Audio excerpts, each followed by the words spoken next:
మాకు తెలుసు అధ్యక్ష, 5 ఏళ్లు ఎన్ని బాధలు పెట్టామో, ఎన్ని అవమానాలు పడ్డామో, ఎన్ని అరాచకాలకి దోపిడీలకి బలవంతంగా ఆస్తులు రాయిస్తున్నారు అధ్యక్ష.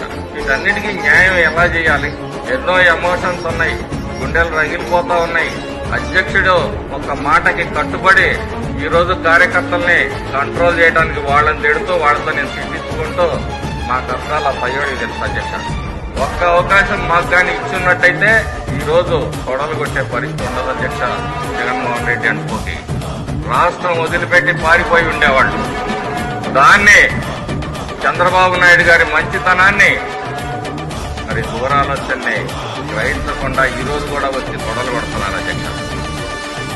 అయినా సంయమనంతో వ్యవహరిస్తాను. ఈ రాష్ట్రం అభివృద్ధి చెందాలి అనే నాయకుడి సంకల్పానికి కట్టుబడి ఈ రోజు రాష్ట్రంలో తెలుగుదేశం కార్యకర్తలు, నాయకులు అందరూ పనిచేస్తున్నారు.